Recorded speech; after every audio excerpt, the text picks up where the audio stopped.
إن الحمد لله نحمده ونستعينه ونستغفره ونعوذ بالله من شرور أنفسنا ومن سيئات أعمالنا من يهده الله فلا مضل له ومن يضلل فلا هادي له أشهد أن لا إله إلا الله وأشهد أن محمدا عبده ورسوله لا نبي بعده اللهم صل وسلم وبارك على سيدنا ونبينا محمد صلى الله عليه وسلم وعلى آله وأصحابه ومن تبعه بإحسان إلى يوم الدين أما بعد فيا أيها الحاضرون رحمكم الله أوصيكم ونفسي بتقوى الله فقد فاز المتقون وقال الله تعالى في كتابه الكريم يا أيها الذين آمنوا اتقوا الله حق تقاته ولا تموتن إلا وأنتم مسلمون. Hadirin sidang Jumat yang dirahmati Allah Subhanahu wa taala, kembali lagi khatib mewasiatkan kepada diri khatib pribadi dan kepada jemaah sekalian agar kita senantiasa meningkatkan takwa kita kepada Allah Subhanahu wa taala dengan sebenar-benarnya takwa. Ibaratnya kita hidup di dunia ini seperti sedang meniti sebuah perjalanan yang dimana ujung dari perjalanan ini ialah ada persimpangan, ada yang menuju surga dan ada yang menuju neraka. Dan nanti di penghujung kehidupan kita ini yang menentukan apakah kita akan ke surga atau ke neraka ialah amal yang kita bawa, ialah bekal yang kita bawa selama hidup di dunia ini. Fa inna khairaz zadi taqwa, dan bekal yang terbaik ialah bekal takwa yang nantinya dapat membawa kita ke surganya Allah Subhanahu wa taala, tentunya dengan ridha Allah Subhanahu wa taala.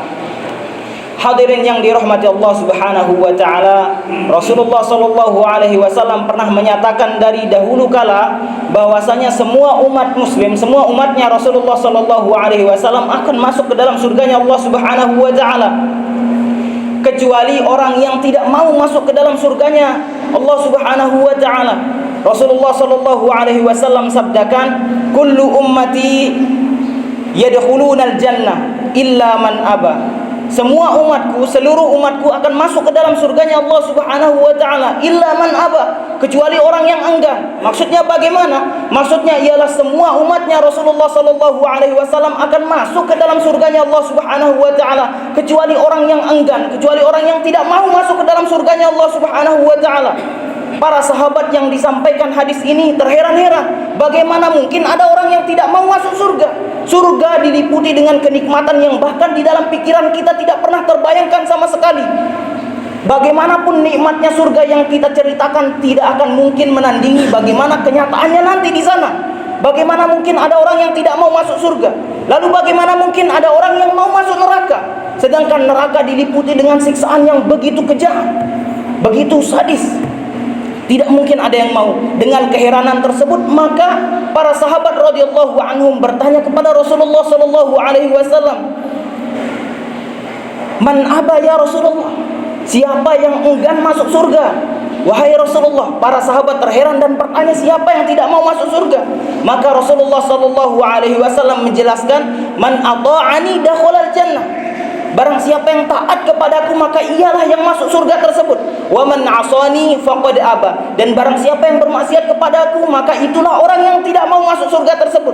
Di dalam hadis ini dijelaskan bahwasanya Rasulullah sallallahu alaihi wasallam menyatakan orang yang tidak mau taat dan tidak mau mengikuti ajaran yang dibawa oleh Rasulullah sallallahu alaihi wasallam, pada hakikatnya ia tidak mau masuk ke dalam surganya Allah Subhanahu wa taala. Kalau seandainya kita ibaratkan anak sekolah, sebentar lagi ia akan ujian, maka gurunya memberikan materi untuk belajar.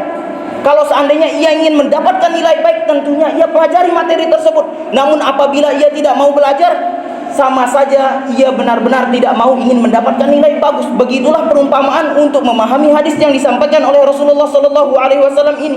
Cara untuk mendapatkan surganya Allah Subhanahu wa taala telah banyak disampaikan.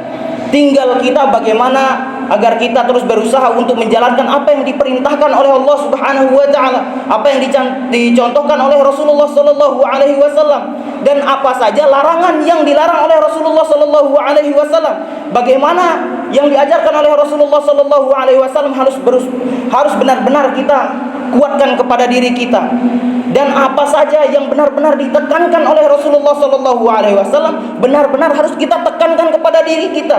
Salah satu hal yang benar-benar ditekankan oleh Rasulullah sallallahu alaihi wasallam ialah salat. Bahkan Rasulullah sallallahu alaihi wasallam menjelaskan di dalam sebuah hadis, awwalu ma yuhasabu bihil 'abd yaumal qiyamah min 'amalihi as-shalah. Amalan yang pertama kali dihisab nanti di hari kiamat ialah solat. Apabila solat kita baik, maka amalan lainnya juga akan baik. Dan apabila solat kita buruk, na'udzubillah, maka amalan lainnya juga akan buruk. Ini adalah amalan yang menjadi penentu amalan-amalan lainnya. Maka perlu kita introspeksi bagaimana solat kita selama ini, sebagai bentuk taat kita kepada Rasulullah dan sebagai bentuk inginnya kita masuk ke dalam surganya Allah Subhanahu wa ta'ala. Kita lihat bagaimana solat subuh kita. Kalau seandainya kita masih solat subuh dengan waktu mengerjakannya telat, maka kita harus memperbaiki diri kita. Atau mungkin ada yang masih melalaikan sholat subuh dengan alasan telat bangun misalkan, maka ini harus kita perbaiki. Rasulullah Shallallahu Alaihi Wasallam pernah menjelaskan, apabila ada orang yang lupa dan tertidur dari sholatnya, maka ia harus mengganti sholatnya, melakukan sholat ketika ia bangun atau ketika dia ingat. Ini bukan menjadi dalil bahwa boleh kita melakukan sholat terlambat, bukan. Namun ini menjadi dalil bahwasanya betapa beratnya sholat nanti dihisab di hari kiamat.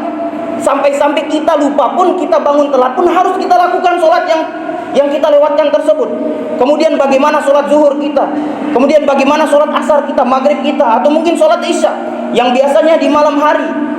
Biasanya kita bepergian ke rumah kerabat kita, kemudian kembali ke rumah, apakah kita langsung menunaikan sholat atau tidak, atau bagaimana, atau mungkin malah dilalaikan. Na'udzubillah. Kita perlu lihat bagaimana sholat 5 waktu kita, bagaimana sholat wajib kita. Dan di samping sholat 5 waktu, di samping sholat wajib yang telah disebutkan tadi, ada satu sholat lagi yang benar-benar harus kita perhatikan.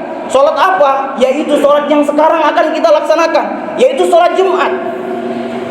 Sholat Jumat ialah ibadah yang begitu besar pahalanya, dan perlu kita perbaiki bagaimana cara melaksanakannya. Yang perlu kita lihat dari sholat Jumat ini bukan hanya sholat Jumatnya saja, namun rangkaian dalam melaksanakan sholat Jumat tersebut.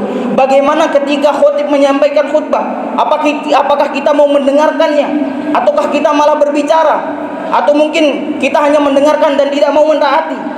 Perlunya kita mendengar dengan baik. Bahkan Rasulullah Shallallahu Alaihi Wasallam sabdakan di dalam sebuah hadis, "Man takallama wal imamu yaktubu faqad lago." Barang siapa yang berbicara dan imam sedang menyampaikan khutbahnya, faqad lago, maka ia telah melakukan lago, yaitu perbuatan yang sia-sia. Wa man lago fala jum'atalah. Dan siapa yang melakukan perbuatan sia-sia ketika khotib menyampaikan khutbah, maka tidak ada pahala Jumat baginya. Sedangkan pahala Jumat ini sangat besar. Lalu bagaimana dengan kita? Perlu kita perbaiki diri kita.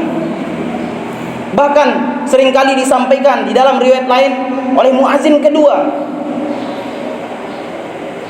barang siapa yang berbicara, walaupun ia berkata diam kepada kerabatnya yang di sebelah, sedangkan khotib sedang menyampaikan khutbah, maka ia lago. Tidak ada pahala Jumat baginya. Sedangkan pahala Jumat ialah pahala yang sangat besar. Perlu kita terus mengintrospeksi diri kita dan terus memperbaiki diri kita.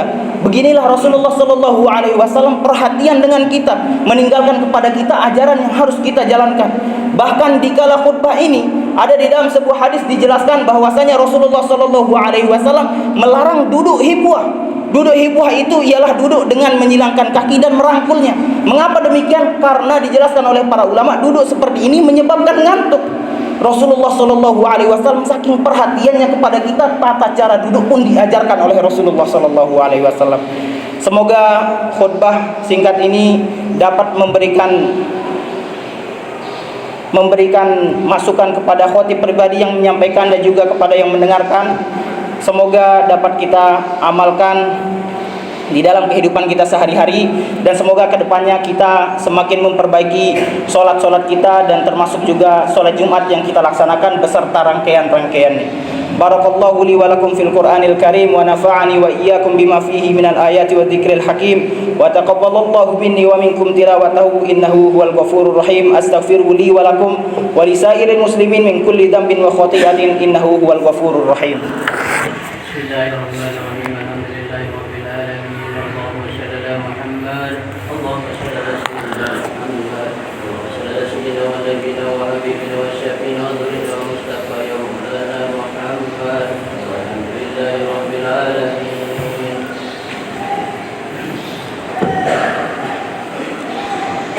Alhamdulillah, Allahumma salli ala nabina Muhammadin sallallahu alaihi wasallam wa ala alihi wa ashabihi wa man tabi'ahum bi ihsanin ila yaumiddin. Amma ba'du. Ayuhal hadiruna rahimakumullah, usikum wa nafsi bi taqwallah faqad fazal muttaqun. Wa qala Allah ta'ala fi kitabihil karim, fa inna khairaz zadi taqwa. Wa qala Allah ta'ala fi kitabihil karim, inna lil muttaqina mafaza. Hadirin yang dirahmati Allah Subhanahu wa taala, kembali lagi khatib mewasiatkan kepada diri khatib pribadi dan kepada jemaah sekalian agar kita senantiasa meningkatkan takwa kita kepada Allah Subhanahu wa taala, berusaha untuk memperbaiki diri kita dan juga berusaha untuk mengajak saudara muslim kita yang lainnya agar kita selalu taat kepada Allah Subhanahu wa taala.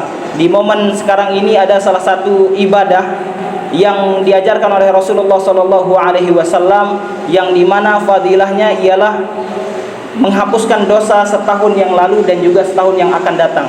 Sungguh luar biasa hal yang disampaikan oleh Rasulullah sallallahu alaihi wasallam ini, dan ini juga mungkin bisa menjadi salah satu indikator bahwa kita ingin masuk ke dalam surganya Allah Subhanahu wa taala dengan cara berusaha untuk mengamalkannya. Amalan tersebut ialah puasa Arafah. Dijelaskan bahwasanya siapa yang melakukan puasa Arafah, maka Allah Subhanahu wa taala akan menghapus dosanya 1 tahun yang lalu dan 1 tahun yang akan datang. Semoga dapat kita amalkan, dan semoga dengan kita berusaha untuk memperbaiki diri dan memperbanyak amal kita, Allah Subhanahu wa taala akan ridho terhadap kita dan memberikan kita rahmatnya sehingga nanti kita dapat berkumpul bersama dengan keluarga serta kerabat kita di surganya Allah Subhanahu wa taala. Wa qala Allah ta'ala fi kitabihil karim, inna Allaha wa malaikatahu yusalluna 'alan nabi ya ayyuhalladzina amanu sallu 'alaihi wa sallimu taslima. Allahumma salli wa sallim wa barik ala nabiyyina Muhammadin sallallahu alaihi wasallam. Allahumma ighfir lil muslimina wal muslimat wal mu'minina wal mu'minat al ahya'i minhum wal amwat, innaka antas sami'un qaribun mujibud da'wat, ya qadiyal hajat, ya rafi'ad darajat, ya mu'til mas'ulat, warzuqna khairal dunya wal akhirah wa khtim lana husnal khatimah bi rahmatika ya arhamar rahimin. Wa sallallahu ala nabiyyina Muhammadin sallallahu alaihi wasallam, walhamdulillahi rabbil alamin. Ibadallah, innallaha ya'murukum bil 'adli wal ihsan wa ita'i dzil qurba wa yanha 'anil fahsya'i wal munkari wal baghi ya'idukum la'allakum tadhakkarun. Fas'alullaha min fadlihi yu'tikum washkuruhu 'ala ni'amihi yazidkum wa la dzikrullahi akbar wallahu ya'lamu ma tasna'un. Assalamualaikum warahmatullahi wabarakatuh.